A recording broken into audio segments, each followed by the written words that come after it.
Hey there, and welcome to Temporary Locals. I'm Jared. And I'm Megan. We are a travel loving couple who somehow always end up feeling like locals wherever we go.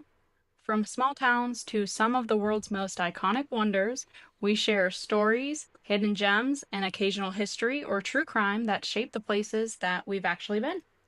So if you're into travel, storytelling, and a little bit of mystery, then you are in the right place, and we would love it if you would subscribe and join us for the ride. This week, we have an exciting guest, Marsh Deane, photographer and fellow adventurer, to walk us through our adventures that we just recently took through the Santee Delta off the coast of South Carolina. We're Yeah. glad to have you back, Marsh. Yeah. Welcome Thanks for back. coming back. Thank you for having me. We had a great time out there on the Santee Delta. So I'm a photographer, a documentarian, and I am very interested in the heritage and the history of the region that I'm from. So I'm from Georgetown County, and there's so much out there to explore. There's so much out there in our own backyard sometimes, and we should all take the time to experience it. And so it was my pleasure to introduce the Santee Delta to y'all, and I'm excited to share a little bit of its story. Yeah, we Yeah. had just such a fun time. It was Yeah. amazing. I can't thank you enough for bringing us out there. So you say that you're from here, like you were born and raised. Yes, I was born and raised here in Georgetown County, and different locations in the area. Sure. And I'll start off saying I was very, very blessed. So my parents were very interested in history. My mom was a antique dealer, and so they moved to the region in the 80s when you could buy these old plantation sites for very cheap. And so we lived at Windsor Plantation in the caretaker's cottage when I was a little kid. We had horses and cows and black swans and 40 acres around us and giant oak trees. And part of it was I grew up facing the dark side of our history. We had old buildings that were built by enslaved hands. And my mom made sure at an early age to explain what that meant, as much as she could. Obviously, as it's not something that you can fully understand, but Right. it was very important to me. And then we moved to another old site out on Black River that was a high bluff. My dad built a log cabin out there, and I had 50 acres to play on. And it turns out that that was a old Native American site, and so that sparked my curiosity for history at an early age. And anyways, moved to another amazing couple places that were on the river, and so I grew up kayaking and in the marsh, like my name. And yeah, just very blessed to have a connection to the beautiful landscapes that people visit from around the world to see.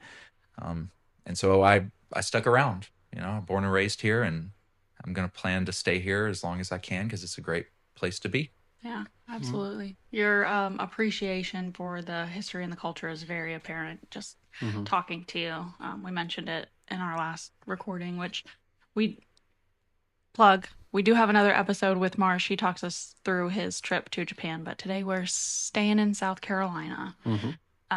But yeah, you're a wealth of knowledge, so I think part of it comes from, things are changing. Everything's changing at a rapid pace, development and growth. And as you see the places you love change and fade and be built on top, it's almost like alarm bells ringing. And so I realized out of college that, yeah, some of these places that are near and dear to me are changing at a rapid pace. And so as a photographer, I realized, well, I could document, I could help share these stories while we still have a connection to them, share these places. And that kind of became a mission of mine. And over the past 5 years, it's really become the thing that I'm known for is heritage. And there's a little bit of controversy when it comes to history and different the different lenses that we view history through, and of course with change. Like sometimes it's easy to be very anti development and growth, but we also need development and growth, and Mhm. and people that move here from afar just want to be here because they want to live somewhere nice. And so it's been a journey, and I've not always been so appreciative. It's a journey, but Mhm. yeah, I'm glad to be at this position today to yeah, tell the story. Yeah. Yeah, and I think it's interesting talking about overdevelopment because I think that's kind of something that's come up a lot in more recent years, down here particularly. But I mean, every coastal area, even down in Florida, you see it. A lot of people are moving to these areas, and yeah, it's easy to think that a lot of local history in these places is going to be kind of eroded away. And kind of how you mentioned to us yesterday as we were going through, you know, how many people go past sites and different things that have such a rich history and they don't even realize it. And it's important to have people like yourself that really appreciate that history and are willing to share that knowledge with others and stuff. So And it's we do drive by a lot of, I call them heritage sites, right? I mean, almost every place has meaning to someone, but we do all lose touch with it, and eventually, when no one knows that that old oak tree had a significance, or that that old hill out in the marsh was actually a burial mound, right? As more and more people lose that knowledge, then eventually an owner comes along that doesn't have any clue, and they plow it, or they destroy it, or they cut it down. And so part of sharing this is to keep it in our zeitgeist, and to keep the idea of heritage. When we talked about Japan, we part of the thing we talked about was how their culture, they're so meticulous, and they have this mm, dedication to some of their older traditions. preserving, yeah. And so I think here in the States, we need to hold on to some of those traditions as well that make each region unique. Part of why, I mean, every region in the United States is very unique. And I mean, I love to visit out west because that's so different than what I'm used to. I would hate to go out west one day and to see it become just like the Southeast, Mm, or anywhere, right? So, it's easy to get a little bit of a chip on your shoulder when it comes to new people moving to an area and an area becoming developed. But it's very important. I have to say, loud and clear.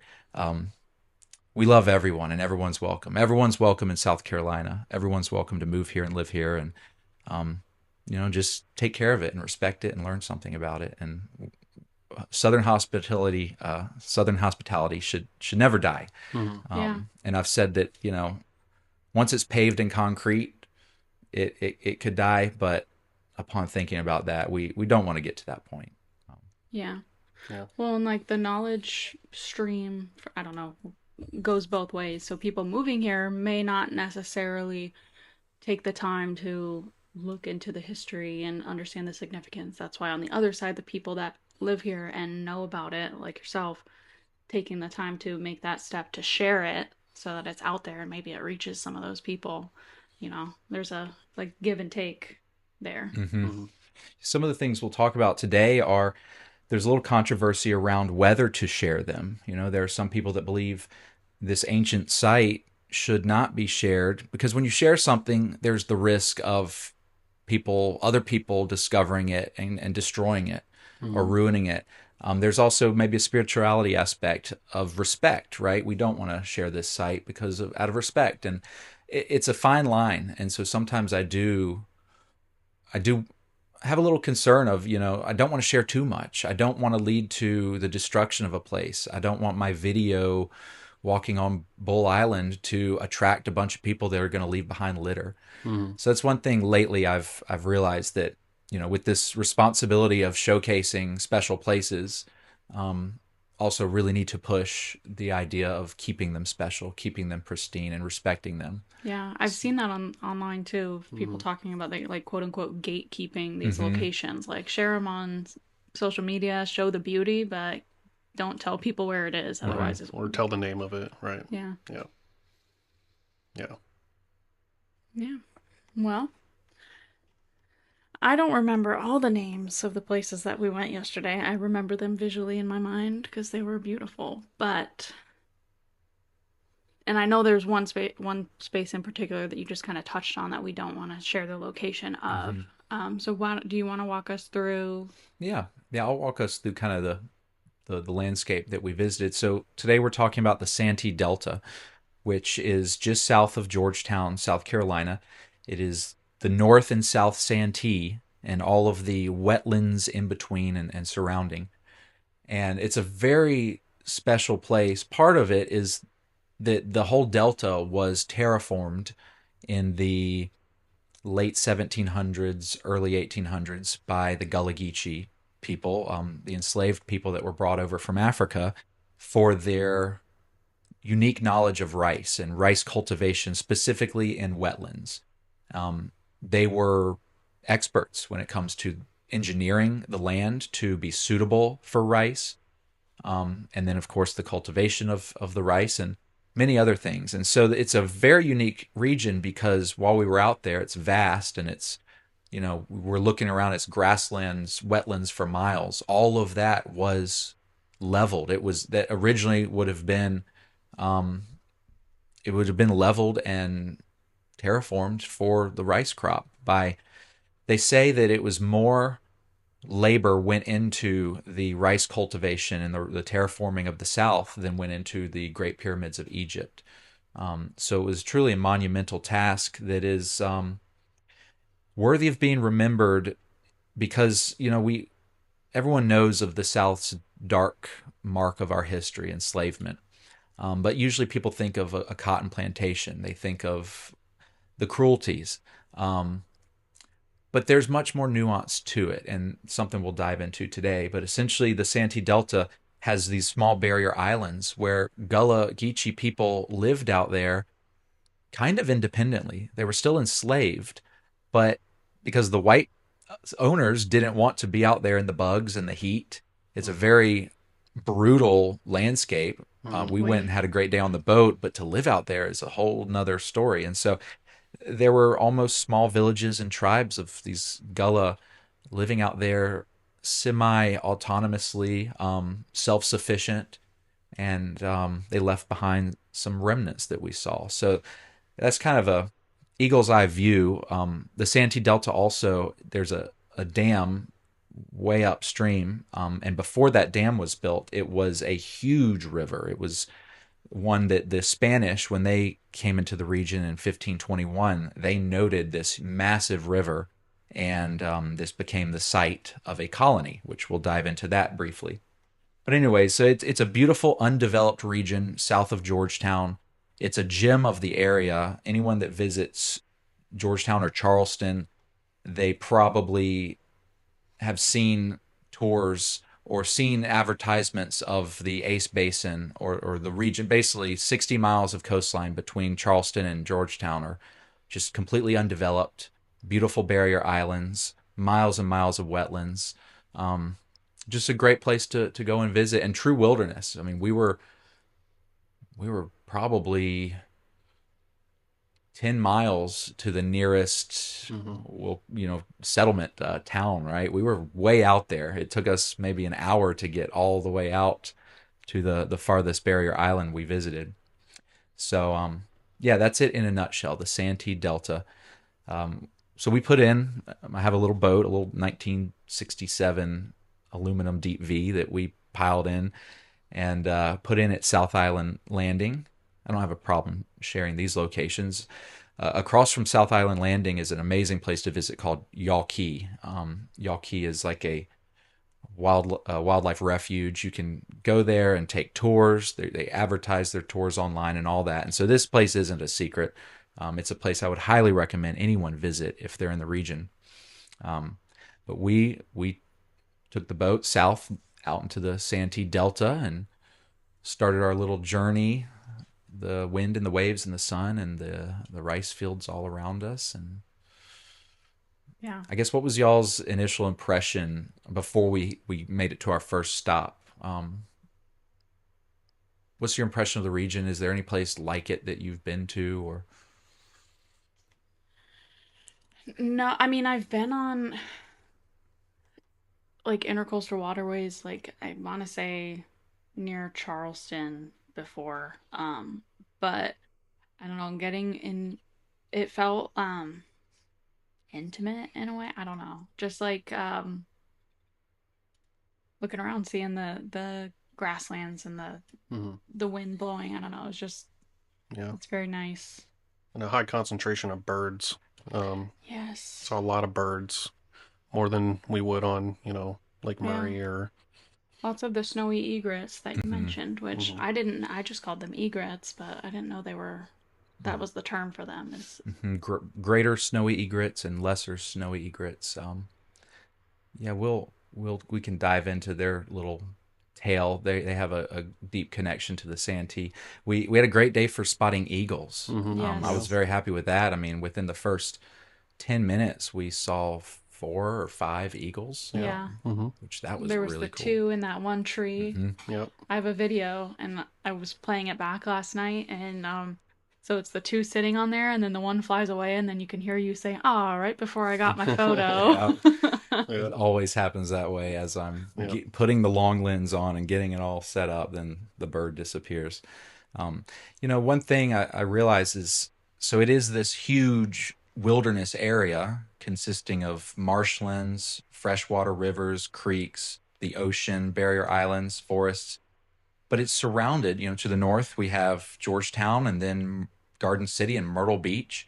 To the south is Charleston. So it is surrounded north and south by urban areas. And so it's certainly there's a reason why we saw so many eagles and so many birds. It is certainly a large and important wilderness region that kind of supplies the surrounding area with wildlife. These birds will migrate to other areas, and if the Santee Delta were all developed, there'd be a huge impact on all manner of wildlife. We didn't see any dolphins, but that's the only time I've been out there and not seen dolphins. Yeah, we did. So, and we did do a dolphin tour. What was it? That was in Hilton Head. Hilton Head. That's Yeah. right. But yeah, just the amount of wildlife there yesterday. There was that one location that we went to where it was like the barrier where we saw the alligator on the one side. It's like freshwater. There was so much fish activity there. It was insane. Yeah, there was an old rice trunk. Well, it was actually a newer rice trunk, but that gate that separates the freshwater canal, an impoundment, and the saltwater canal on the Santee. It is a very interesting device that dates back to the rice cultivation era. That allows, one side lifts up and it allows the water to drain out of the impoundment. So essentially it's how they would drain these wetlands to then go harvest the rice, because that's part of the rice culture here, is that they would use the tidal flow. They'd bring water into the impoundment and then drain it back out. But so the fish were really active there because when that dock or when that trunk opens up, you have a bunch of salt water that will rush in, and with it mud and minerals and maybe little crustaceans. And so you'll have gators and fish sitting on one side waiting for that trunk to open, and they probably even know what tide or what time it will open. So yeah, we were there at a good time because it was just popping. I mean, Oh, it's like an automatic feeder. yeah, they're Yeah. just going crazy, and so it's those transition areas, and that actually is a good simulation of how the Santee Delta worked way back before it was dammed. It brought minerals and fresh water from the mountains all the way out to the ocean, and according to the Spanish, of course a river leads to the ocean, but it pushes those minerals and that fresh water out into the Atlantic for miles. And the Spanish noted that, and so having all that fresh water and just minerals from the mountains and algae and fresh water, invertebrates and things, all that pushing out into the ocean then attracts the whales and the seals and the shrimp and all that marine life. And so that rice trunk was almost like a kind of a microcosm of what the Santee Delta is as a whole. It's a place for feeding. It is a place of transitioning resources, and it attracts a lot of wildlife. And so that's one reason why it's so important. And that goes into the history aspect that we'll touch on, because historically, those areas of transition of deltas and where salt water meets fresh water, that attracts people. The food attracts the people. And so it was a highly populated area. All of these barrier islands that we visited had Native American settlements, and they would harvest the resources of the delta, of the marshes, fish, whales, seals, clams, crabs, you name it, deer as well. Waterfowl. That's huge today. It's now a well-known area for duck hunters. Alligators too. Mhm. So they would harvest all that and then bring it inland. They would also harvest salt. We touched on that yesterday. There were salt pans, and people seem to forget that salt is such a commodity, Mm-hmm. especially back in those days for preservation. And so the natives were trading salt up the rivers to the cities that were inland. And so we'll kind of touch a little bit on that later, but it's got a very deep history ecologically, but also as far as the human connection. So yeah, we saw those eagles. Our first stop, I won't say where we stopped, but we call it a midden, a shell midden. And anyone of the area knows what a midden is. They've seen a midden, but essentially the definition is a trash heap. And I don't really like that term because many historians kind of consider these middens trash heap, an ancient trash heap. So the natives would be harvesting the clams and the oysters, and they would discard the shells, right? You eat your oyster, you throw the shell away. Well, they figured out after a while that these shells are great resources for building. And so they started to construct islands and mounds and sometimes petroglyphs and designs. But these shell middens, this island made of discarded shells, would then serve as a fish camp or a place that generationally people would continue to go to over thousands of years and utilize that area either for sometimes ritual, sometimes for burial. That's one thing. The one that we visited, I believe, was a burial midden. There are dozens of these middens out there in the Santee Delta and really all across the southeastern coast from, well, really the eastern coast, from the Chesapeake all the way down to Florida. This was a technique that the indigenous people utilized, was using these discarded shells as construction. And I don't think it's just a trash heap. I think it's especially the ones that have design to them. There are many middens that are out there that are perfect circles, Mm-hmm. many of them connected. But we stopped by one that is very special, and it's also very we go with caution. It is a ancient site. It dates back 3,000, 4,000 years. I believe it was a burial midden, and part of it is there's a beach that is covered in pottery. I mean, we saw thousands of shards of pottery, woodland pottery that goes back a couple thousand years. And it is a sacred site. It is a heritage site. And I never share the location. And I've only taken a few people out there. And the only reason I take someone out there is if it's someone that I trust or that I also trust the knowledge with and the story.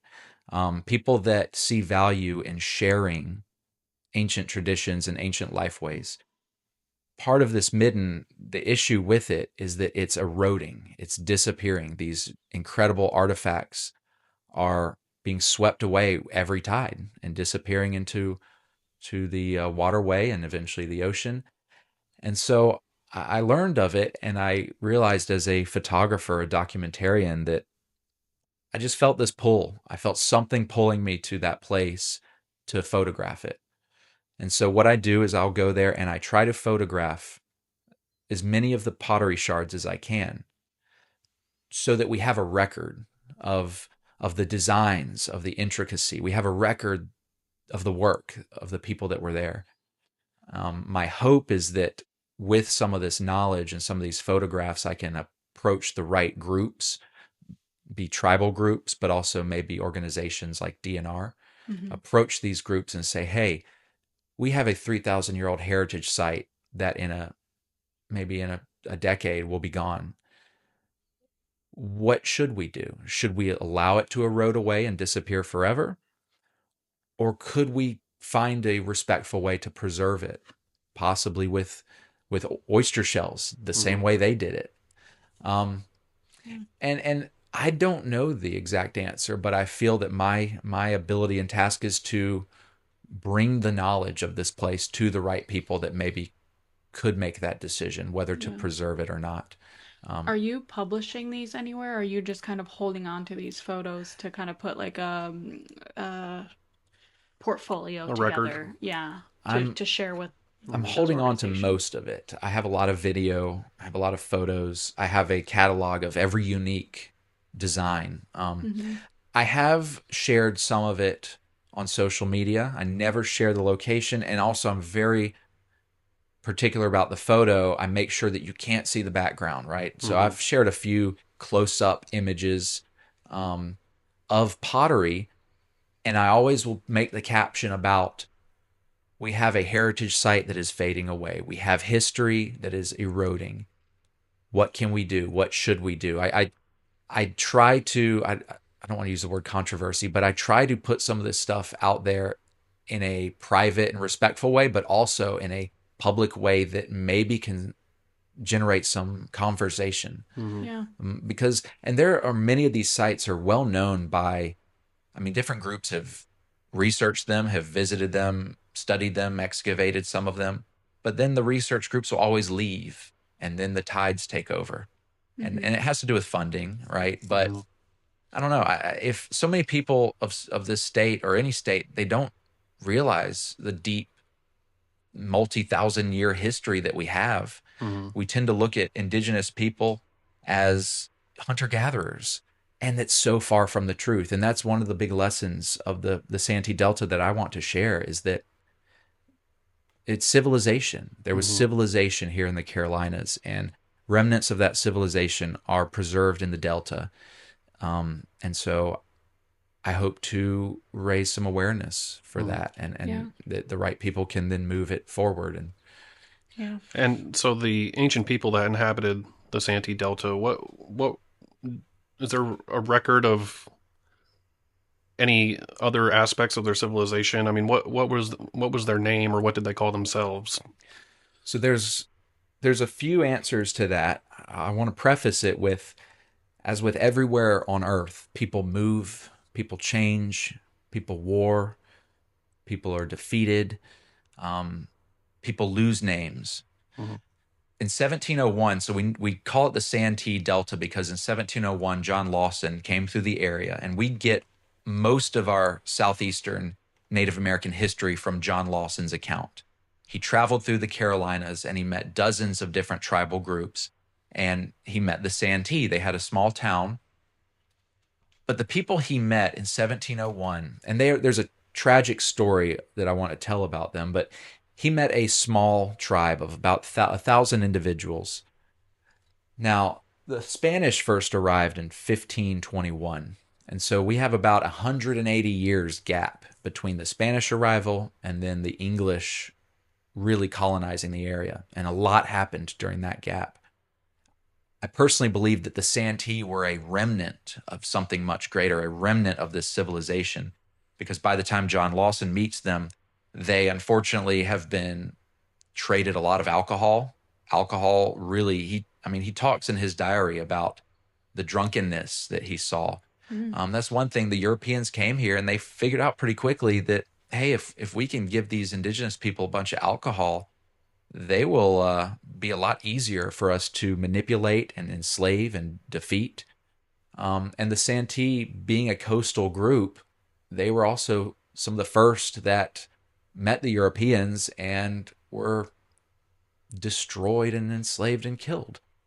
They were also subject to raids and wars from other tribal groups. That 180-year period between 1521 and 1700, that was a warring period.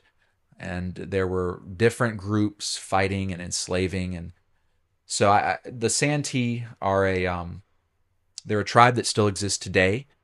They are the people that lived in the Delta, the people of the river, the people of the sea, the people of the Barrier Islands. But I will also mention that they were once a great civilization. And the name of the civilization is somewhat unknown. We have ideas. We have a document. We have names that a native person gave in 1521, Chicora. Mm-hmm. But truly, we don't know. We don't know the exact name of the culture. Some of that's lost forever, but we can piece it back together. Mm-hmm. When Chicora came through, well, Chicora was captured by the Spanish in 1521. We won't really dive into his story, but what he spoke of the area, he talked about the great trade networks up the river systems to inland cities, cities that had miles of agricultural crops. The Spanish noted that all of these barrier islands were populated, that they also had crops, corns, beans, and squash. Hunter gatherers aren't growing crops like that. Of course, we saw a lot of pottery. So they were a sedentary people. They were people that stayed in the coast, but they were traders. They brought all that inland, as I've mentioned. Um, they were a civilization, but and I'll surmise they were much more akin to that of the Mesoamerican cultures, right? Like the Aztec. Not in their buildings, they didn't have a lot of stone. We don't have a lot of stone here at the coast, but in their culture, in their sophistication, in their practices, in their religious structure. We won't dive into it today, but I'll just say anyone, if you're curious about this, if you're curious about this lost civilization of the Southeast, go online and look up the testimony of Francisco Chicora. All right, the testimony of Francisco Chicora. It was written down by Peter Martyr in 1525, and this is a indigenous man who was captured. He was brought to Hispaniola. All of the other natives caught with him, captured with him, perished. He was the lone survivor of his people that he knew of. He was eventually brought to Spain, and they toured him around the courts telling his story. He told his story of his people to the Spanish king and queen. And I'll say this, if you believe you're the last of your people and you're across the ocean in this foreign land and you're telling people about your society and your culture, I think most people would tell the truth, and they would feel it's their position to keep the memory of their culture and their people alive. This testimony over the years has been discounted as fantasy for a few reasons. Part of the reason is because it was written down by a Spaniard, and the English are the ones who took over our historical narrative. So a lot of the Spanish accounts were just kind of tossed aside. So, anyways, before I digress too much, if y'all are curious, look into the testimony of Francisco Chicora.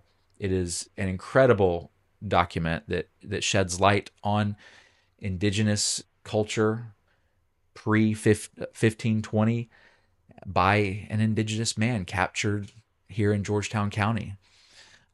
So that's a little bit of the backstory of the people, a great historical story to the Santee Delta, and to the indigenous people. And I hope that by sharing a little bit of the story, we can get that conversation growing and we can inspire some curiosity for people to dig a little bit deeper and maybe look at some of these old accounts in a new modern light.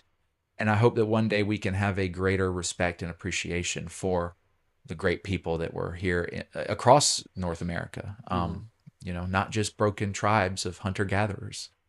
So that's kind of why I took y'all out there, was to share that with y'all. Mm-hmm. And yeah, it was a great honor. And I'll say this, we were very careful. We didn't want other boats to see us there.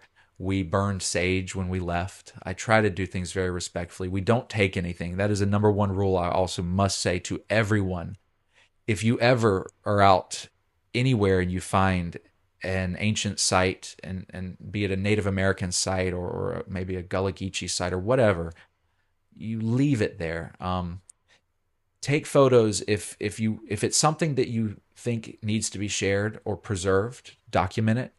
But we don't take anything. We pick up any trash we find. We only leave our footprints that will be washed away in the next tide.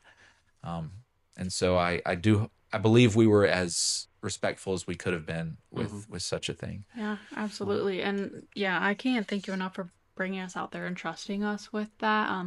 When you were mentioning there's pieces of pottery, I was like, before we went out there, I'm trying to imagine like pottery, like how do you know? How do you know? But then when we went out there and saw those pieces, it was like, oh, okay, I understand. There's patterns in them that's like, this isn't It's just very some, obviously created by yes, somebody, right? yes. And Very some of those beautiful patterns were so patterns. cool. Yeah. One thing I'm interested in, there's hundreds of different unique patterns. Every shard that we found had a different pattern to it, and some would be lines, some would be cross hatching, Hmm. some of them were stamps or maybe rollers. Some of them almost looked like they took leaves or grass and imprinted the Mm-hmm. grass on there. Some of them had like polka dots. I Yeah. mean, every design you could think of, we found, and that's one reason why I do take photos is because I, my idea, my theory is that maybe each family or each individual perhaps had their own unique pattern that they wanted to put in their artwork. Um, Mm-hmm. so so yeah, it's I have taken a doctor, historian out there, and he told me it was the most diverse and best woodland pottery site that he had ever seen in his career. So it is important, and but also it must be protected, Mm-hmm. and so part of that is keeping it hidden, and it's hard to find, and you know, Yeah. It- when we can, it just looks like, another little piece. clump of trees. Yeah. Mm-hmm. Yeah. A lot of the middens out there, I pointed out a few to y'all. They just look like clumps of trees out in the grasslands, Right. and you really have to either fly a drone over them or be out there to see for yourself if it is a midden or not, Mm-hmm. or a burial mound. There is one south of the Santee Delta called the Seawee Shell Ring, which is there's a walking trail you can get there. It's public. It is incredible. It is a petroglyph in the shape of an eye, and I believe it's also a salt pan. I believe that the iris of the eye is where the salt was collected, but it's a spectacular petroglyph that is essentially unknown. People, they think of petroglyphs maybe out west. There's a few. There's Serpent Mound Mm-hmm. up north, but Yep. we But have we one in just, South Carolina that no one knows about. Mm-hmm. yeah. And the problem is most mounds just look like hills to most Mhm. people, and so these kind of sites, like you said, get destroyed, developed, bulldozed over. But as far as the pottery goes, I was just kind of wondering, like, we don't have an actual date. I mean, how do we know a gist about how old these artifacts are? Because you can't date pottery, but I mean, that's kind of the issue with a lot of ancient artifacts that are found is they kind of do the best they can with having a date range. But I mean, do you have any idea? I do. So the site was documented and excavated in the 80s by the Chicora Foundation, which is named after Hmm. Francisco Chicora. They had a team out there, and I found these research papers online. You can just look it up. With enough digging, you can find almost anything. And so they sent a team out there and they found, so most of the pottery that we saw was not the oldest stuff. The oldest stuff is buried, Hmm. it's 3 or 4 feet down. One thing also to note is that if you go back 3 or 4 thousand years, the water levels were different then. And so, off the top of my head, I don't know how much lower they were, but I do believe they were significantly lower. So that really would have been a mound. Now it's the tide has risen so much it's not much left. But so the oldest artifacts that they found on the site, they dated to, they have a range, and I believe it was like 3,200 and maybe 3,800. Hmm. They have that range, and I want to say they based it on um organic, like maybe fish bones Hmm. or different organic things that were That can on be the same dated, layer right? as the artifacts. And so that's way underneath. What we saw on the surface is woodland pottery. Hmm. And I've had someone out there who is an expert, and he was very loud and clear. Yes, this is all woodland pottery. I guess it's, even though every design was different, I guess there's a certain style and even construction of the pottery. We noticed that the inside of the pottery was charred black, Hmm. hardened with fire. And so there's certain methods that they used that we can date pretty accurately. So the woodland period, I want to say, was, between 2,000 years ago and 1,000 years ago. Mm-hmm. So a lot of that stuff that the tide is currently carving out of the mound and washing away Mm-hmm. is over 1,000 years old. These sites, so they were used continuously over the generations. So from 3,000 years ago all the way up until probably 500 years ago, Mm-hmm. families kept visiting and they kept building it up year after year. They take that year's harvest and they would not just toss it out there, but they would lay it in specific ways to build that island up so it was more resistant to the tides, so it could fit more people. Probably there were structures on it at some point as well. Mm-hmm. They weren't just walking out to an island to go fish. There could have been a dock on there, maybe even homes, maybe, who knows? Mm-hmm. So yeah, it has a very, very long history, and I think we can be pretty accurate with those dates. Mm-hmm. I am not the archaeological expert. I have sitting in front of me, I have a very nice book called Sun Circles and Human Hands: The Southeastern Indians' Art and Industry. But there's also a lot of stuff online. Mm-hmm. So this is a little bit of my forte. But And when you said that they found the oldest artifacts out there in the area that we were, did they dive? They actually went under the water? they probably did. Yeah. I don't remember reading that specifically in the research paper.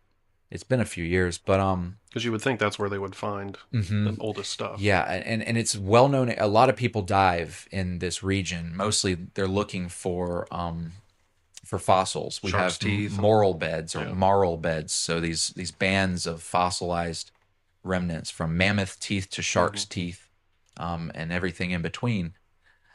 So a lot of people dive in these creeks and rivers. I'm sure that when they had a team out there, they had a diver, because you could very obviously see that all of these artifacts, they wash into the water and then there's like a drop off. And so you can imagine that underneath that drop off is a lot of stuff. They also did some digs. There's some signs of digging. There are some trees that were cut, even some old stakes that are left in that island.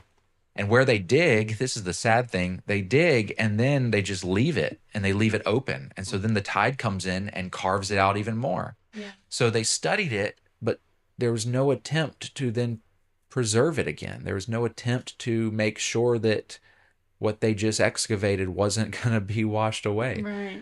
They just came and that's a little took disrespectful, yeah. But that was also done in a different time where I guess there wasn't so much thought for preservation and conservation of such sites. Yeah. I'm not meaning to disparage the group or anyone, but Right. Yeah, yesterday I totally felt like I was like an amateur archaeologist or something, just looking at the pieces of pottery, and Mm-hmm. I don't know. It felt very special. Like, yeah, just walking along there, seeing all the different pieces, and I don't know.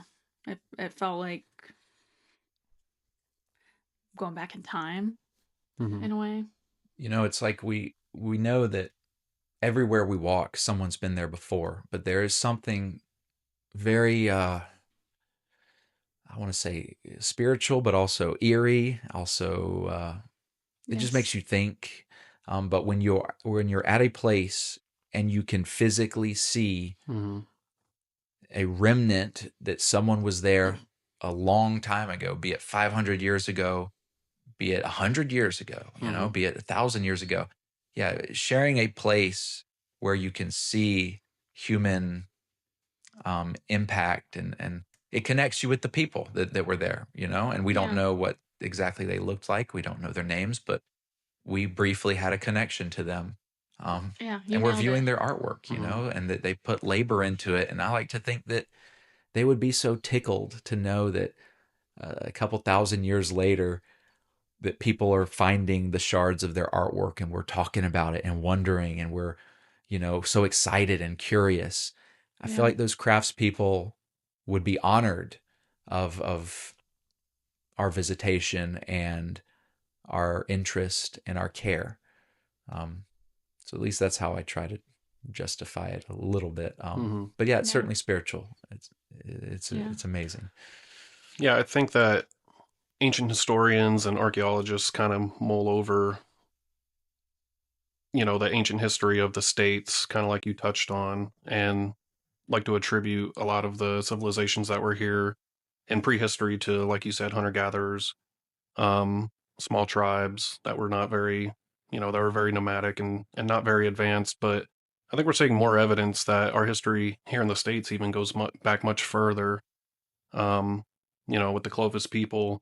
And then even before the Clovis people, the footprints they found in White Sands, New Mexico, pushes the dates back for people in this country, thousands and thousands of years back. So I just think it's kind of unfortunate because I think a lot of people don't really think about ancient history when they think of the States, but there is ancient history here, and there were people here many thousands of years ago, and they did have um, I don't want to say advanced civilization because when I say the word advanced, a lot of people assume technology or what we would think of as advanced, but they were blooming cultures. There were certainly peers to the advanced cultures of Europe and Asia of the times, I believe, in different ways. The English noted when they, and the Spanish as well noted, they claimed that the medicinal knowledge or the medical knowledge, really, because we know now that in Peru they were doing brain surgeries, right? Mm-hmm. The medicinal knowledge of the Americas, the doctors that were on these early voyages, they were loud and clear. These people are far above us in their medicine, and so there certainly were aspects that they were maybe even in ways more advanced than we are today. Maybe in an ethic of some sort or another, but um, in that idea of we mentioned gatekeeping, and there's certainly gatekeeping in history. The idea of Clovis first was dogma for so long, and there was so much resistance to the idea that people were here before Mm-hmm. 12,000 years ago. And, as any historian should be curious, and any historian should be wanting there to be a deeper history, right? Mm-hmm. That's curiosity is what should fuel an interest in history or archaeology. But there's a lot of that gatekeeping, and even in more modern ideas, like so the idea of a civilization versus hunter gatherers 500 years ago.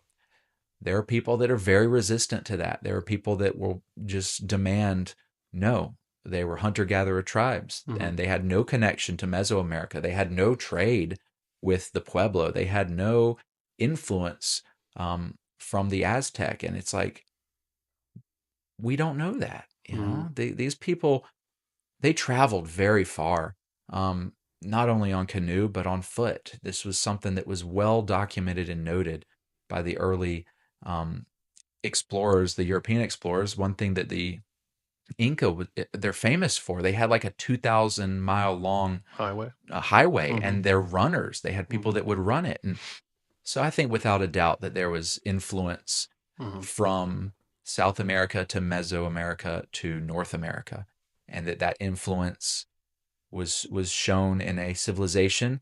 And one thing we all do accept that, yes, European diseases wiped out a lot of indigenous people, but we don't understand the scale.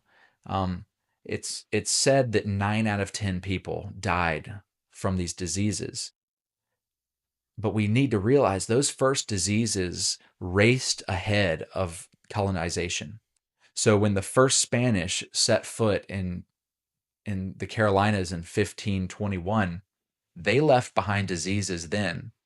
And they left, they went back to Hispaniola, they came back a few years later.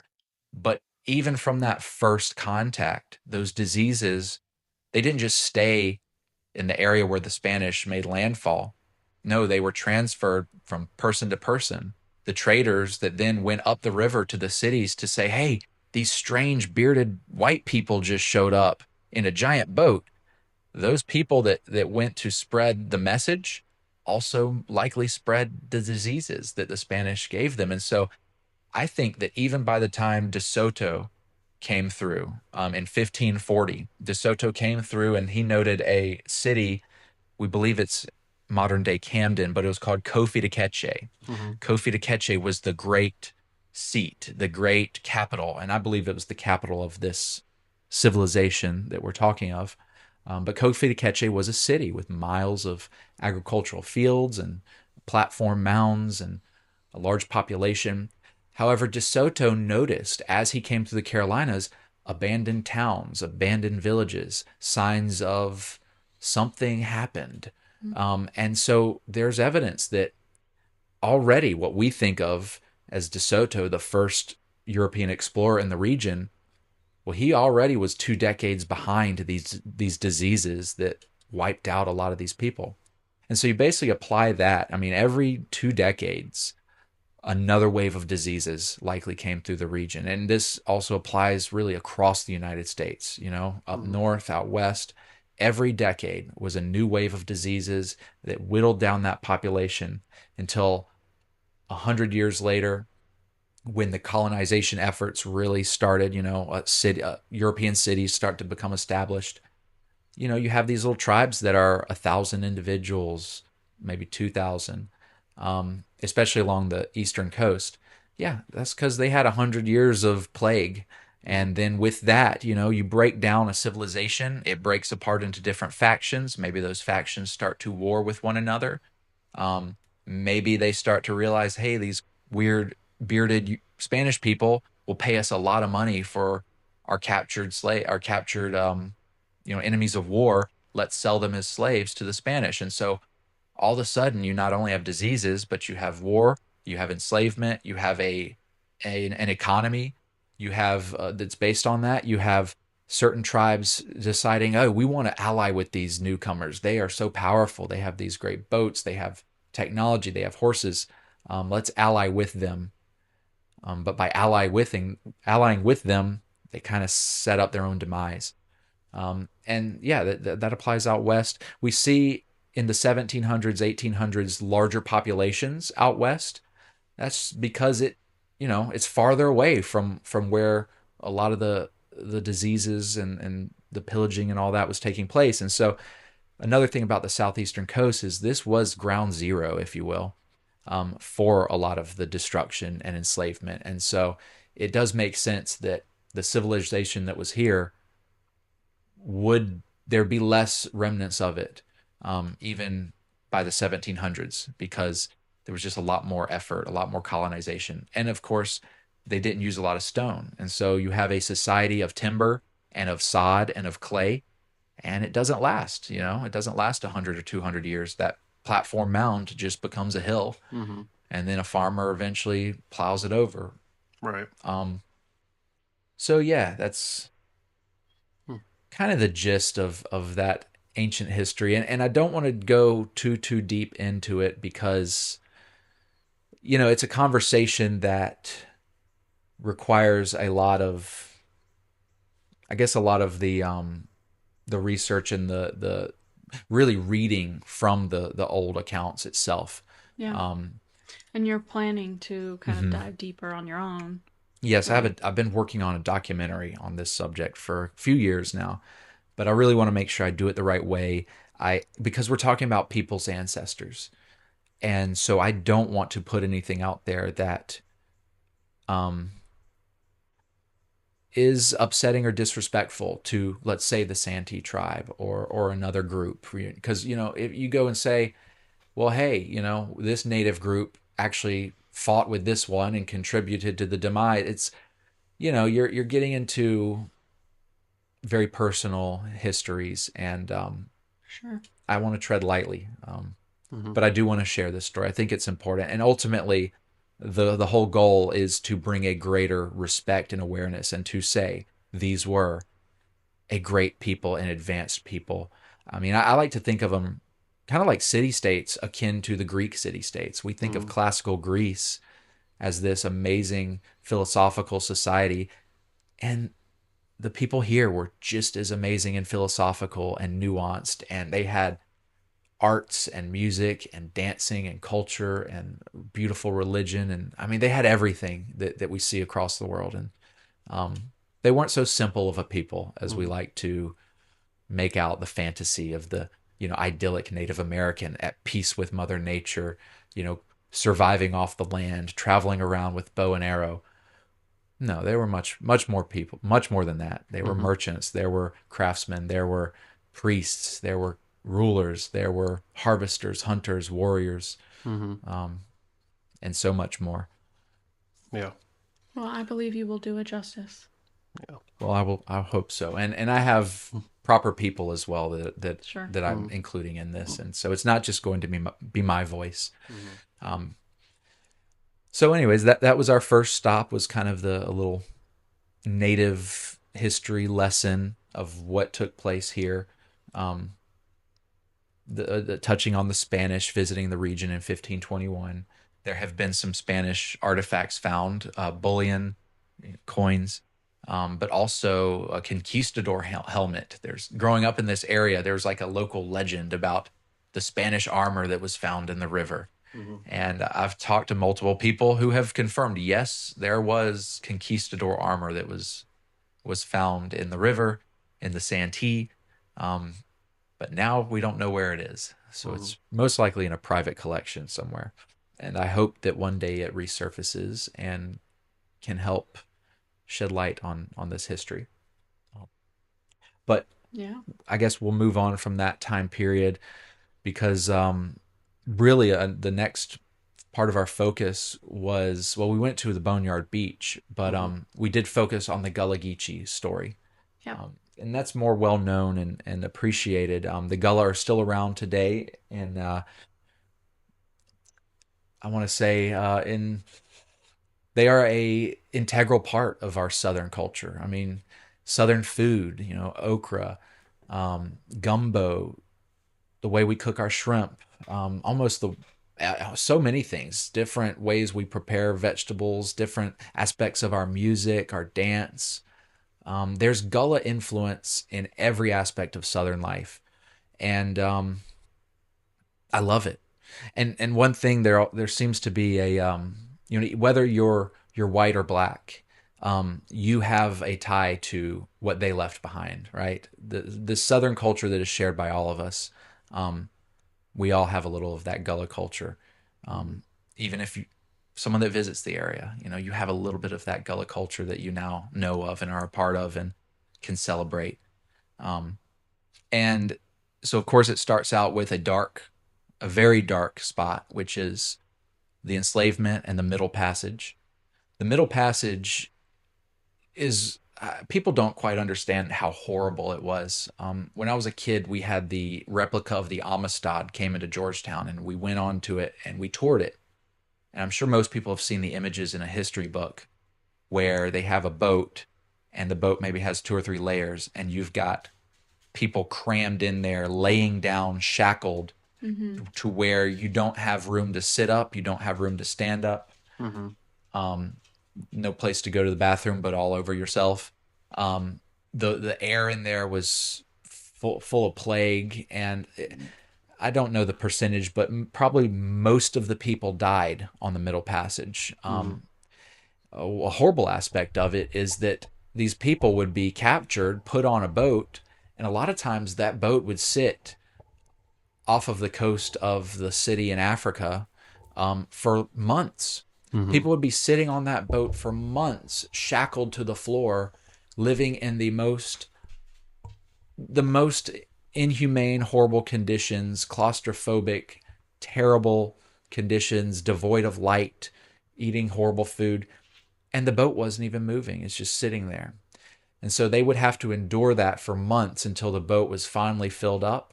Then they'd have to endure the voyage across the Atlantic, right? Those that survived that horrible ordeal that could have taken over a year, for some of those, they finally get over here, they're let off the boat, and guess what? Now they are chattel enslaved people. They have no rights, they have no freedom, they are abused, they are all mixed up, so they don't have their family any longer.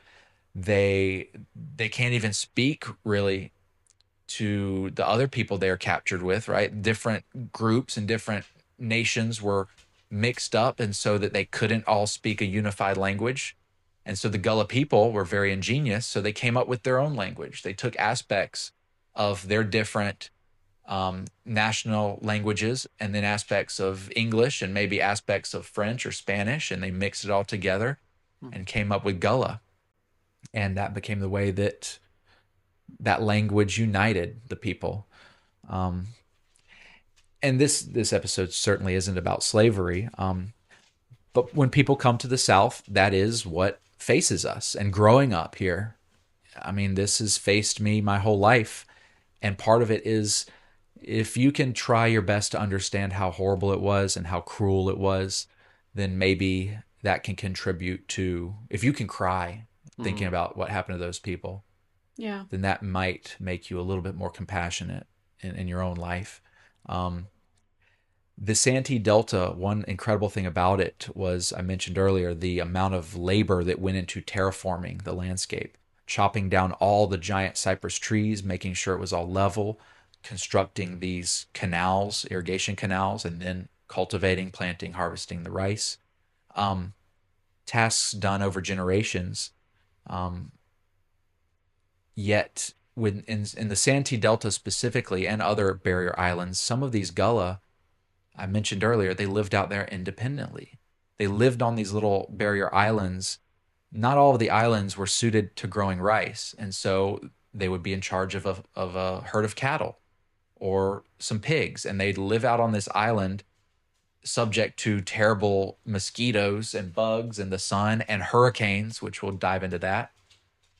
But they lived out there and they were self-sufficient. They became people of the water. They became fishermen and hunters, and they had their villages where they were able to have a resurgence of their culture and their song and their colors. When we see Gullah people today, they have these beautiful colors in their clothing, right? And I think it's amazing that these Gullah, despite the Middle Passage, despite the enslavement, despite being torn from their cultures, they then were able to bring their cultures back to life through this unified Gullah people. And I just think it's incredible, not only what they endured, but what they produced and Right. how they survived out there. And again, their ancestors are still here today. Many of them stayed after the Civil War. Many of them stayed in the region because I'd like to think they loved the landscape. They loved the Santee Delta. They loved the region so much that they were willing to risk, the horrors of what was going on from then through Jim Crow, right? They stayed in an inhospitable state because of their connection to the land and the water, and that's a beautiful thing. And I'm proud to, as a white Southerner, I am proud to have such a great relation with many Gullah Geechee people who are so loving and so kind and so accepting. I've never heard a Gullah person casting any hate towards anyone else. I think if you come from that history of cruelty, I think they learn those lessons, and that they are a more loving community than most. We could all learn from the Gullah. And how much of their religion back in Africa and their different tribes and different countries over there, how much of the religion did they bring over here? Like you see in other parts of the South, like for example in New Orleans, you see a lot of that West African religion and like hoodoo and voodoo practices that kind of made their way over here. Did they bring any of that religion aspect here to the region? Certainly they did. Practices, I don't know really specifics of a lot of the African religions, but certainly there's a little bit of that voodoo influence. Growing up, we had different stories that you hear, and I think one of them had to do with a witch doctor, a Gullah witch doctor. But I do know that like there's a practice that we think of today when you pour out some of your drink, right? If you have some spirits, you pour it out to honor those that came before you or to honor those that were lost. I'm pretty sure that is an African tradition. I'm pretty sure they brought that over, and probably many more little things that we do in our daily lives that we might not even think of. Yeah. I bet there's a lot of that even stems back to what was brought over from Africa. But I don't know specifically any religions or practices that are left today.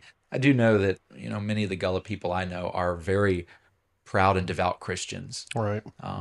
And they they love Jesus and they live it. They are some of the most faithful people Mm-hmm. that I know of. And yeah, they're survivors because they can take aspects of this new land, but also of the society that oppressed them, and they're able to take the best aspects of what they were dished, and they turned it into something that worked for them and that was beautiful and that is respected and appreciated today. Mm-hmm. So certainly survivors for sure. Right. And I think while we were out there, that was kind of a big theme, is we're realizing, we're getting sunburnt, we're getting stuck on sandbars, Mm-hmm. eaten alive by bugs, seeing alligators, which, Right. and Yeah. snakes and ticks and all these things. I mean, that is a land of survival. Right. It is rough out there. Yeah. It's beautiful yet inhospitable, like a Yes. lot of places that you see people, like you said, that are very, you know, they're tough people, and with a dark history like that, they had to survive out there, and so yeah. Yeah. We were probably only on that island looking at like the hurricane tower for, I don't know, maybe 20 minutes.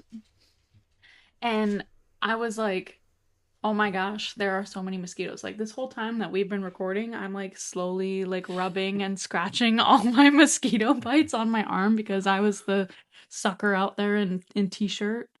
Um so yeah, I being out there for 20 minutes, I was like I couldn't imagine Hmm. being there for many, many And they years. had to adapt to all Yeah. these kind of challenges that we go out there for 10 minutes, and but people that live out in these places, it's the same way I think of like out in the desert in the Sahara. I remember going through the Sahara Desert and seeing little villages and stuff of like nomadic people that lived out there and move around the Sahara, and it's such an inhospitable place, and it's such a barren, desolate area. And when you ask the locals, the people, the Nubians and stuff that live out there, it's like, yeah, we've adapted over time. A normal person like you or I would not be able to live out in the desert like that.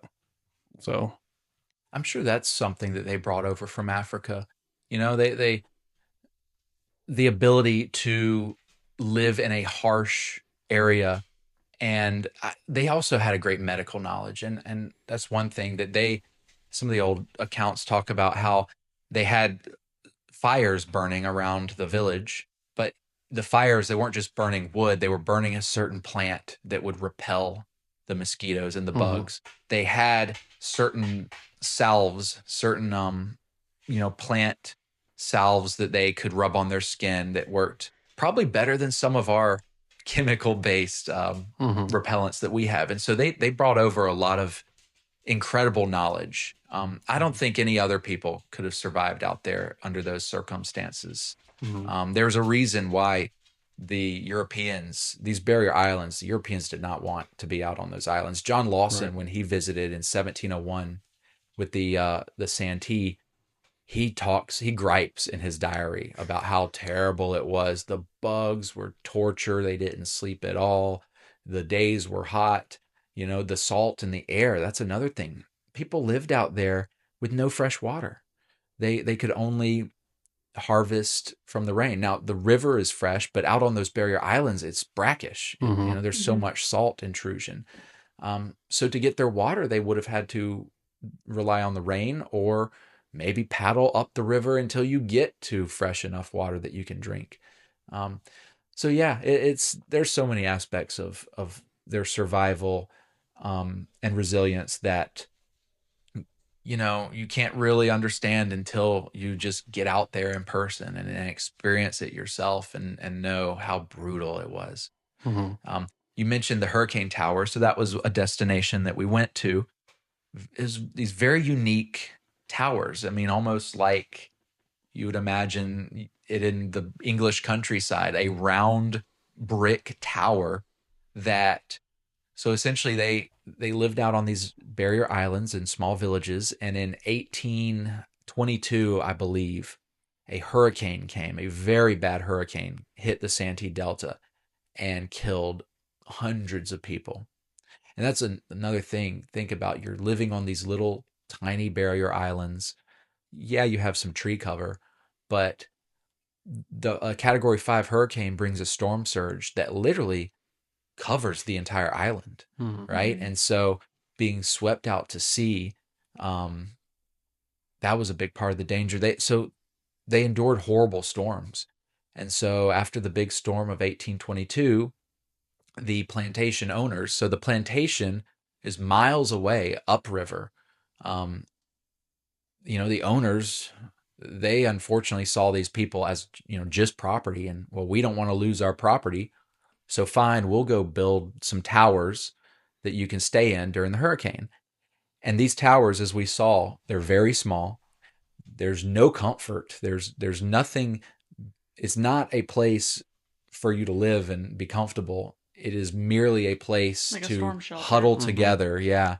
Hundreds of people huddled together. I mean, and probably in diameter, it's maybe 30 feet, maybe 25 feet, 30 feet. A perfect circle made of bricks. It used to be 2 or 3 stories tall. Now it's mostly kind of fallen apart. But imagine being in there during a storm with no light source, roaring winds all around you, probably trees and limbs smashing up against the wall of the tower. And you're crammed in there, shoulder to shoulder, probably packed like sardines, reminiscent of that middle voyage, and weathering out the storm, through the middle of the night or however long it takes. It's terrifying. Part of being from South Carolina and the coast is knowing hurricanes intimately, and it can be terrifying.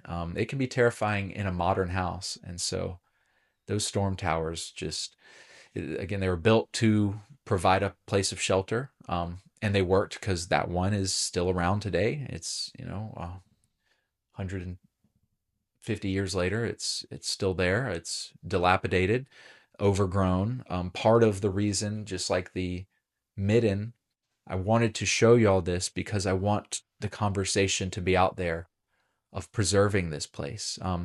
It is the last one that's standing that people can visit.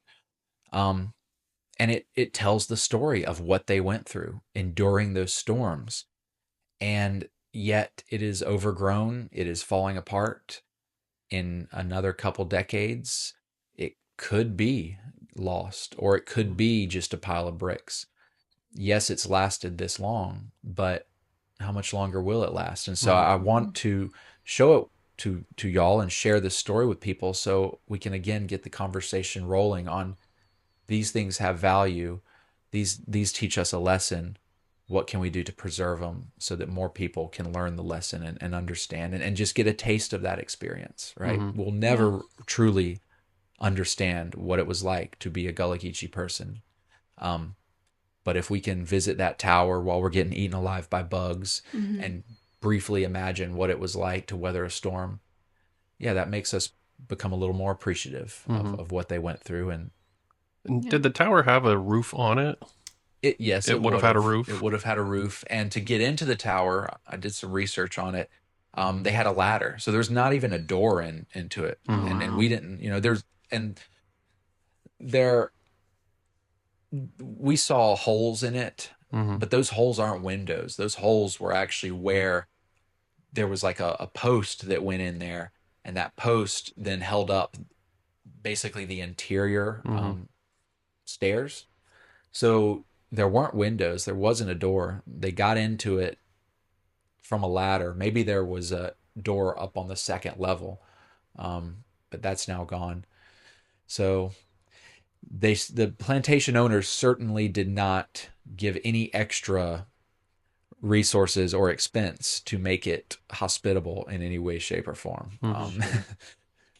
But yeah, and as you mentioned, we were only out there for 15 minutes. I mean, we were only at the tower for 5 minutes because we were just getting tore up. Absolutely wrecked. And to get there, we had to plow through really thick underbrush and spider webs. And I made sure we all had long pants on and proper shoes. I went first with my boots to kick away any snakes. Or gators. Yeah, it's Yeah. treacherous to get out there. Yeah, Megan swallowed a mosquito. I did. I did. It was gross. But no, when you were like, "Oh, I'm gonna start kicking away," and really being like deliberate with my steps and just kind of like kicking the grass, I was like, "Oh shoot," because I didn't have snake boots on, and I'm like, "Uh-oh." So then I started zoning in on your feet, and I was like, "Oh, I'm stepping exactly where you stepped," and I was like, I wasn't scared about getting bit by a snake until right now. Yeah.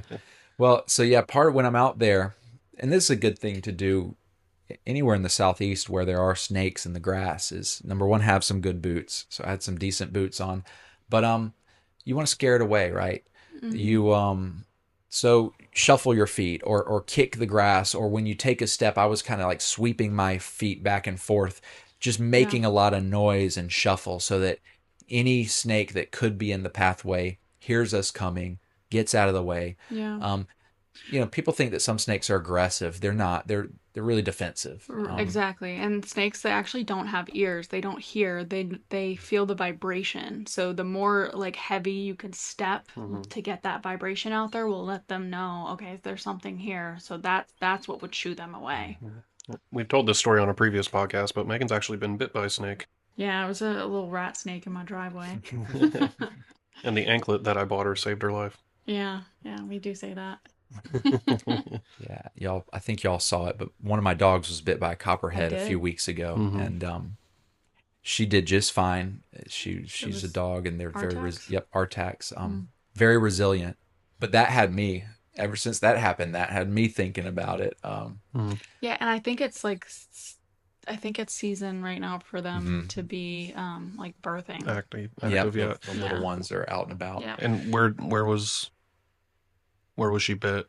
Oh, she was bit right on the nose, Oh. right next to her. Was she bit here though, or did Oh, you yeah, have her in out? my yard. Oh wow. Yeah. Yeah, I have a lot of snakes. I have a very forested yard, and that's part of it. Is if you have dogs in the South and you let them free range, at some point they're going to find a snake.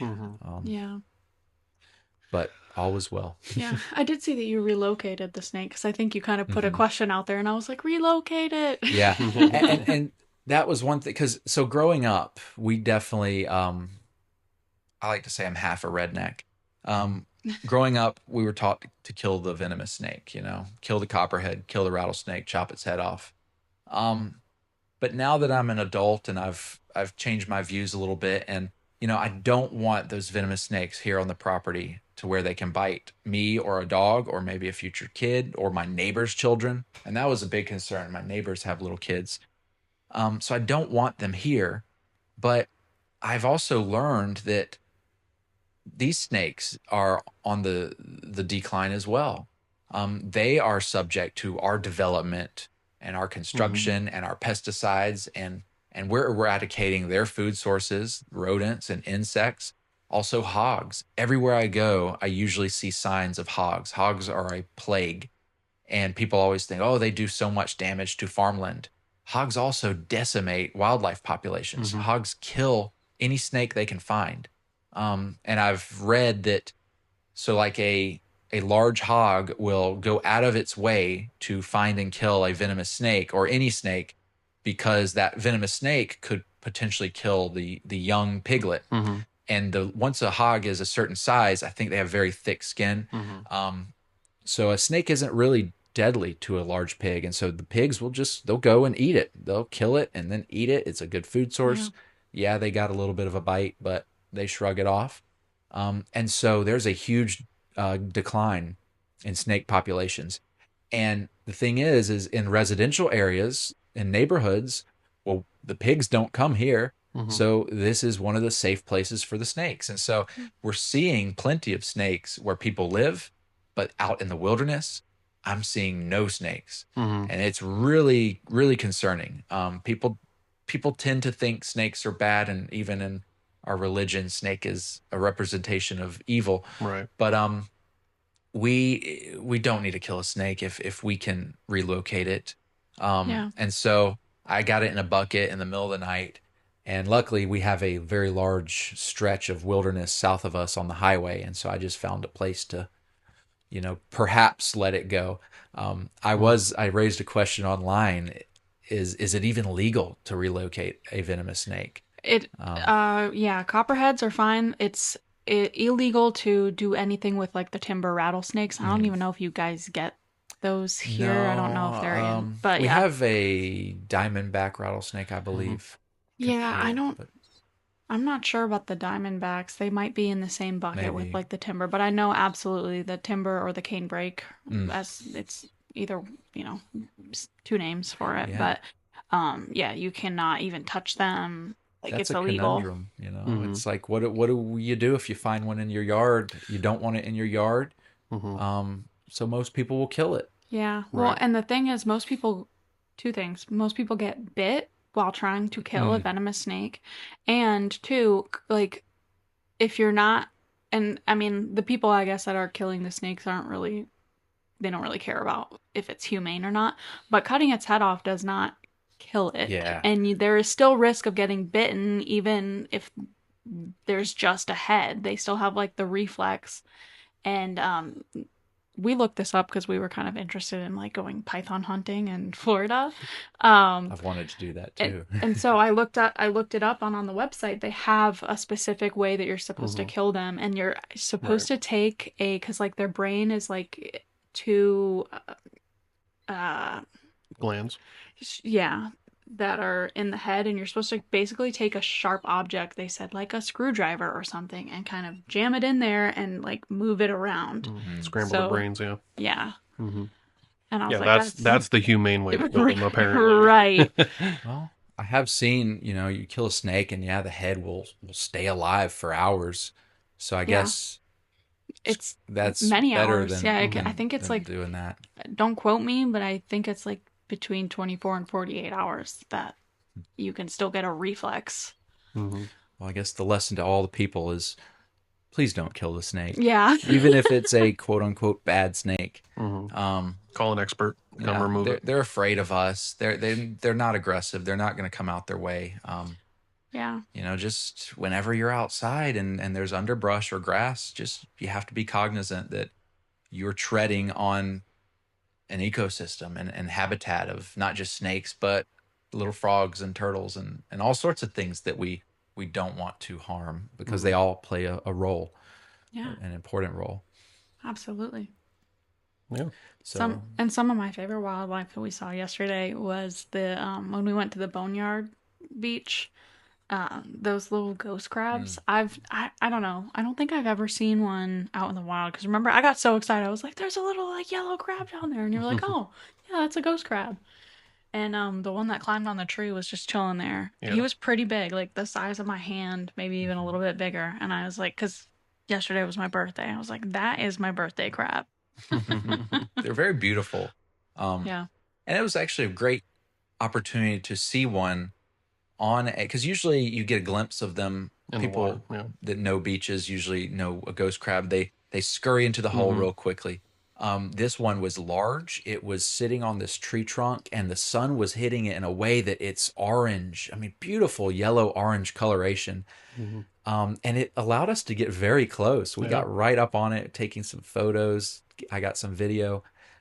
It was the most charismatic ghost crab I've ever seen. Yeah, that was so it was cool. like he was posing. Yeah. And so you took pictures, Jared took pictures, and then by that time my phone had died, but we got the GoPro out, so I was like trying to get up close with it. Because it was letting us get pretty close, and it was probably terrified.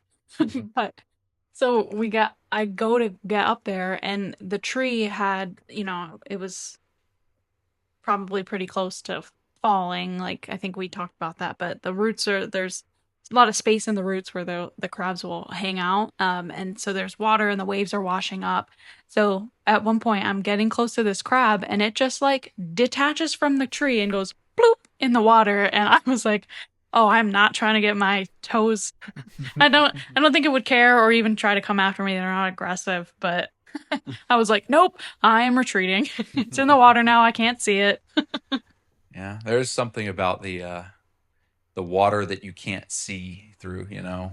what is in there be it I'm the stingray or the crab or the alligator. yeah. We should touch on. So this destination was the Boneyard Beach that we went to, and I will say the name of the island. Some people might not want me to say it, but it's hard to get out there. It takes a long time, but it's worth it if you do go out there. It's called Cedar Island, Cedar Island of the Santee Delta. So we went out to the south end, and there was other boats out there, people fishing. It's a spot where on a weekend people go out there and enjoy the day on this beautiful barrier island, right? No buildings, no development.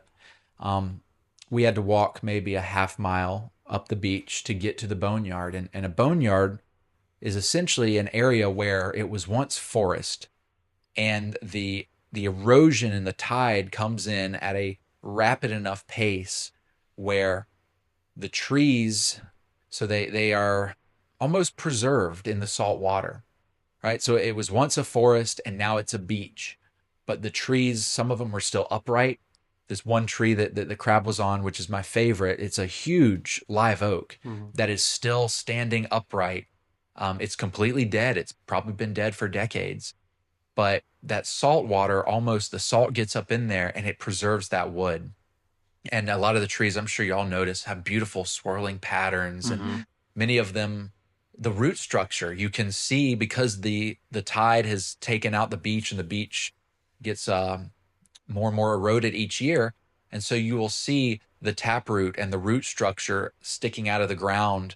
So it's almost it's a very cool look at a tree, at the structure of a tree. Many of them had fallen over, and so just like you'll see in a forest, right, a root ball. But this is a root ball that is completely clean of, the soil and things. And so you really get to see the web of the roots and the beautiful shapes and preserved wood. So it's a beach that's just covered in trees. And every time a storm comes, sometimes a tree will get knocked over, washed out, but then another tree might get brought back in. And so some of these places were like a log jam that we had to like pick our way through and climb through. And so it's a very unique area, Boneyard Beach. And there's a few of them in the region. This one was one of my favorites because some of those trees are still upright in their glory. And, we climbed over some of them and got some good photos, and walked down the beach. We saw there was a submerged boat that I had never seen. That was cool for me. We went farther than I'd ever been, which I always love that. It's, going around the corner, going around the next bend, seeing that place that you've never set foot. I was really tickled with doing that. We saw a lot of bird life. A lot of huge shells, Yeah. that you will not see on a beach that Has a lot people, of people right. frequent. Yes. A lot of, I'm forgetting the name. What's Like the... a whelk. Yes. They had a lot of really whelk shells and Yeah. We got big a ones few too. good ones. That's another cool thing about these barrier islands. It takes you an hour by boat to get there, and so it's the best place to go shelling. We would go out to Cedar Island when I was a kid, and I remember one time we went out there, and my dad and his friend found a dead sea turtle. This huge dead sea turtle that had washed up. And so what they did was they took it and drug it up into the sand dunes for the ants to eat all the meat. And they went back, a year later and recovered the skull and the shell. Wow. And unfortunately, it's not part of the collection nowadays. It's gone. I don't know what happened to it, but just memories like that as a kid, is going to this barrier island and finding the sea turtle, going to the island and finding shark's teeth, or I have an alligator skull. We saw where that was really cool, where an alligator had crawled up out of the ocean, crossed over the beach, and then gone into the marsh. Yes. The tracks. Yes, we didn't see the actual alligator, but we saw the footprints and the belly slide and tail slide. And what was a little weird is when we walked out there, we didn't notice it.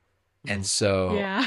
I don't know how fresh it was, but I didn't notice it walking by. And so it could have come past us while we were out there exploring. Because we were out there for maybe an hour or two. Seemed like a pretty large one too. Yeah. It seemed like a good size. 8 to 10 foot, I would think. Mm-hmm. And people don't realize that another cool thing about that area specifically. So we do have freshwater impoundments. We have the Santee River, which is fresh. But then we have the brackish and the salt, and the alligators will leave the fresh water. They'll go into the salt areas because blue crabs and Mm-hmm. flounder, there's food sources that are easy for them to capture. And so they will go out into the ocean and feed, Mm-hmm. but they don't stay out there very long. They don't like the salt. And so we'll see what we saw. We'll Mm-hmm. see an example of where an alligator's in the ocean. He's probably enjoyed a great day of catching crabs and fish. And then when he's tired of it and his belly's full, he makes that slow journey back over the beach and eventually out back to the freshwater. A lot of people you'll see it online. People will post photos. Oh, there's a beach, an alligator in Myrtle Beach, Mm-hmm. and you get thousands of people taking photos of it. But out in the Delta, that's every day. That's very common. Mm-hmm. Um, so that was a cool thing that we saw. Yeah. I did tell y'all about these snowy egrets because we Mm-hmm. saw a lot of the beautiful snowy egrets. And another thing people don't realize is that in the 17 and 1800s, there were market hunters. And market hunters were the people that came here to hunt a specific animal for its feathers or its pelt or whatever, to sell it, right? To sell it to the market. So people came to the Carolinas, hunters, not to shoot these birds for food, but to shoot them for their feathers. The feather trade was massive, especially to the aristocracy and the nobles in Europe, right? All the royals wanted to have that beautiful dress that had those bright orange feathers from the Carolina parakeet, right? And so the Carolina parakeet was basically hunted until it was extinct. The snowy egrets have gorgeous white feathers, pure white. And so you can imagine, every noble woman getting married wanted to have a wedding dress made with snowy egret feathers from the Americas. And so for 200 years, Europeans ruthlessly hunted the egrets. And it got to a point where I believe it was the 1920s, people realized that all of a sudden, wait a minute, those snowy egrets are just about all gone. And so I was told that the snowy egrets essentially were eradicated down to one rookery. And a rookery is a nesting site. So that the whole species had been wiped out, and there was one rookery left in the Santee Delta. The Santee, part of it was preserved going way, way back. There was a plantation owner that just decided, you know what? I don't want people to come shoot all my birds. So one smart person way, way back allowed this rookery to exist on the property. And by the 1920s, they realized that that's the only one left. That's the only site left where these birds are breeding and protected. And so then there was a conservation effort that people started to realize. And this is the ivory-billed woodpecker would go extinct shortly later. The Carolina parakeet had just been extinct. The passenger pigeon was recently extinct. So it was around the turn of the century when people started to realize that these birds that we once took for granted, oh, it can fly, they're not going to go extinct. It can go anywhere it needs to. No, they get wiped out just like anything else. So it is credited to the Santee Delta as the one place where the snowy egret was able to survive and then make an incredible rebound. And now they're one of the most common birds along the East Coast. From probably Maryland south, everywhere you go, you'll see these beautiful white snowy egrets. Mm. And we can say thank you to some very forward-thinking landowners out in the Santee Delta that decided to turn around those hunters. Mm-hmm. And the hunters were making a lot of money off these feathers, especially as the birds are more and more rare. Those feathers go up in price. And so it took someone putting their foot down against greed, and saying enough is enough. We want to keep our birds.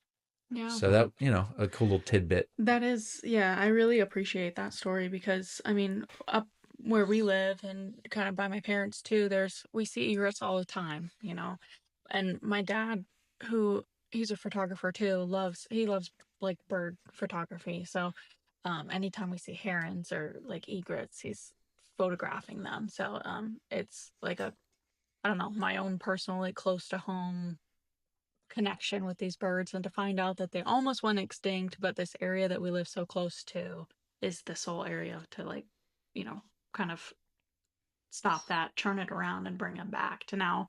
They're, again, a bird that we kind of take for granted because they're so prevalent. Mm-hmm. I think there's lessons like that all across the nation where, and why the Santee Delta, but places like it, these large wilderness areas, and there's a difference between a wilderness and a forest, right? It has to do with the scale of how much land there is that is solely dedicated to the natural order of things. These places are so important because these are the only refuges where certain species can survive, can rebound. So it's an important lesson to know that it's not just a pretty place to visit. It is key. It is a keystone environment. Just like many keystone environments across the nation exist and need to be protected. We're now in a time where recently there was an effort to sell off public lands, and luckily there was a great pushback. And this is a reason why, we need public lands, not just to go visit, but obviously the animals need these places, and the animals need space. They need a lot more space than we think they do. So it was a cool thing to share with y'all is the birds and everything from the alligators to the birds and the fish and the crabs and all that. Yeah. Another awesome thing that we saw was that horseshoe crab that you saved in return for the ocean. Yeah. I've only ever seen them washed up on the beach dead. Right. We thought it was at first, and then it was flipped over, and a common sight down here. It's flipped over. It's a big horseshoe crab. We walk up to it. It even had a bunch of sand that had kind of filled in its underbelly, so it had been laying there for a while, wasn't moving at all. And then I walk up and touch it with my foot, and all of a sudden, all its legs start squirming around, and it looked like something out of Alien, those pincers, and its tail, it's rotating its tail, and we could see that it was trying to flip itself back over, but because the sand was so soft, it couldn't. And so we flipped it over, and then we saw on its shell, it was just covered in like barnacles and dirt and crud and like coral forming. And so that's an interesting thing. I don't know how long these crabs live individually, but it was a big one. So it's certainly an old example, but it's old enough to have these barnacles and things growing on it and covering its eyes. And so we took the time we took a whelk shell and we scraped off all the barnacles and all the crud. We got its eyes nice and clean, and we did everything it could to clean it up. And then we went and put it in the water. And once it was down in the water, a wave came and it just scooted off. Yeah, I was very surprised because I was scared that you were going to put it there and that we were going to have a tough time. It was just going to get washed right back up. But it seemed like we really made a difference. I was surprised how quickly it scooted away because I'm thinking, the wave comes up and then the wave's going to go back and we're going to see it like crawling off. Yeah. No, it just darted off. I didn't know they could move that swim fast. Like that. Maybe the tide certainly played a role, but it made it back. So we did our good deed, and we were talking about it's like one of the oldest creatures on Earth, like species wise. They were around before the dinosaurs, and, and that their blood. We were talking about this, and actually, I found out more last night. And please, people, correct me if I'm wrong, but it's not antimicrobial, but their blood their blood is used in laboratories to show the evidence of microbes, something like that. Yeah. So like we can use their blood to indicate whether there's bacteria in something else, and it's blue blood. That's kind of cool that there's this ancient crab, shellfish creature that we're now using in the modern era to advance our medical understanding. Yeah. Well, and it's something so, lack of a better word, like niche of the blue blood of the horseshoe crab. And I meant to bring this up earlier. I'm not sure if you're aware, but the copperhead venom is actually used for breast cancer research. Oh, wow. The venom is used in like the treatment for breast cancer. So another That is interesting so thing random. about, I know, right? I know. That's cool though. Yeah. Yeah, You know, and this, I just realized we were talking about the ancient people and their medical knowledge, and it makes me wonder, this blue blood of this crab that can help find where there's bacteria. I wonder, I speculate if did the natives know, maybe they didn't harvest the horseshoe crabs for their blood, right? Hmm. But I'm certain that there were things of the natural order, there were cures and uses. Hmm. Um, Maybe they didn't use copperhead venom to cure cancer, but maybe they used it for something else, or maybe they had some of this knowledge, yeah, some of the knowledge that we feel like we have these recent advances in our medicine. Well, maybe a lot of these advances aren't so recent and aren't so new.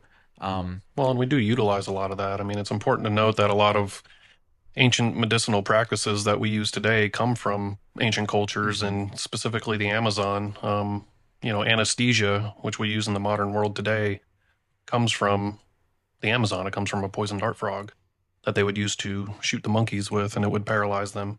So there's a lot of medicines and stuff that we use today that come from ancient cultures that use them for thousands of years. yeah, there's probably more that's another reason why we should further understand the ancient peoples of North America, the Hmm. civilization. Maybe there are other cures out there that we have yet to discover that could be hinted at in an old document from the 1500s. Um, yeah, who knows? That's part of the excitement and the mystery and the Hmm. curiosity of all this is all the what ifs.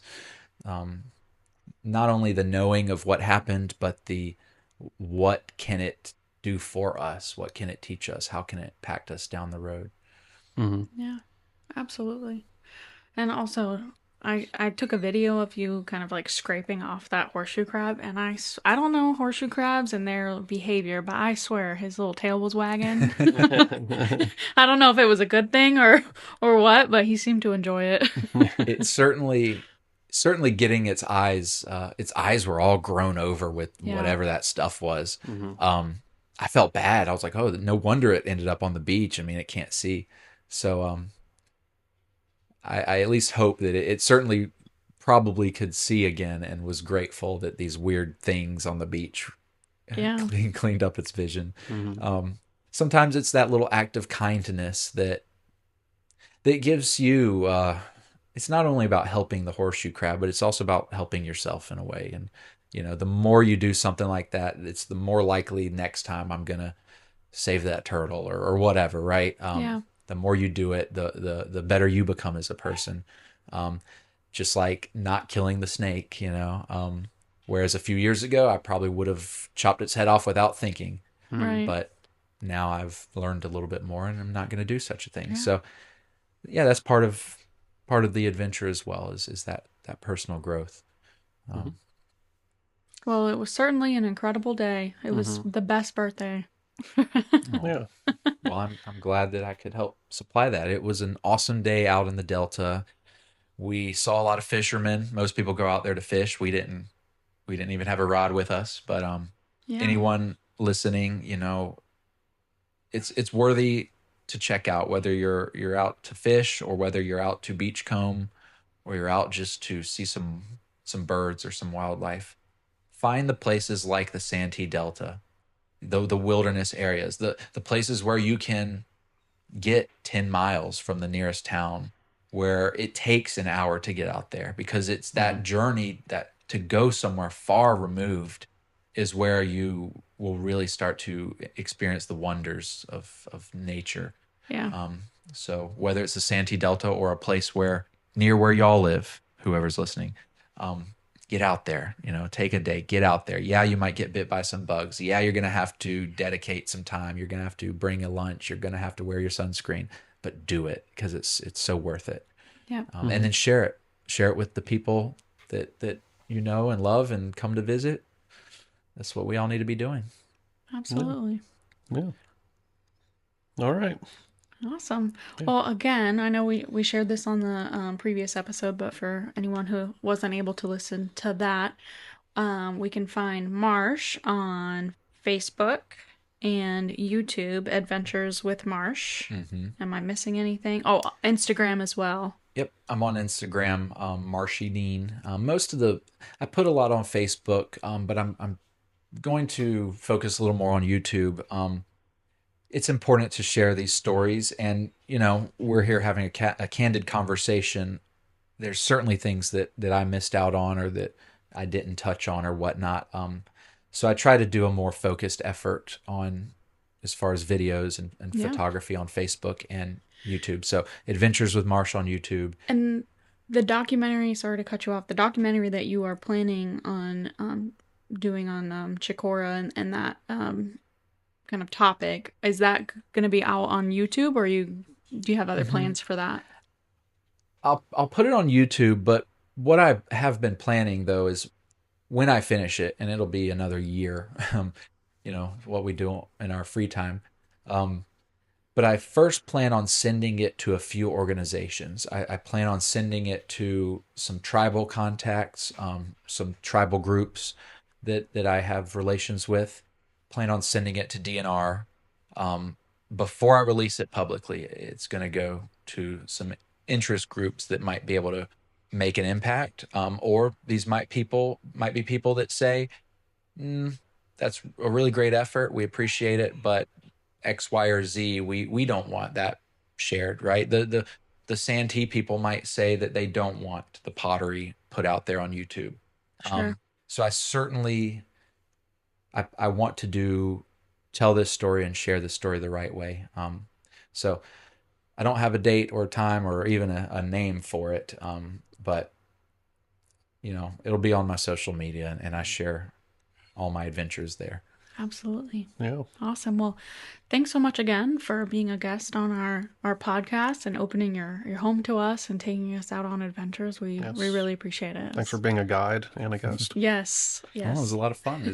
It's always good to have adventurous people to go on an adventure with, Otherwise I would have sat at home all day. So thank y'all. Absolutely. Yeah, we had to come get you out of the house. Yep.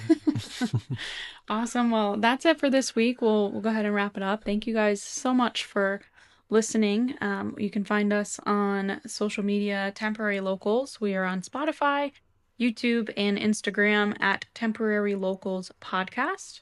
You can find Jared on Instagram at Rover_Stover and on YouTube at Rover Stover. And I'm on Instagram, TikTok, YouTube, and Facebook as Mego Goes Global. If you like this episode or you like the content, feel free to share it. Give us a like, comment, tell us what your favorite part of this episode is. If you've ever been in the Santee Delta or you want to go because of this episode, we would love to hear it. And leave us a review. That really helps us out. But with that, I'm Jared. And I'm Megan. Thanks so much for exploring with us. And be a local anywhere you go. Bye. Bye.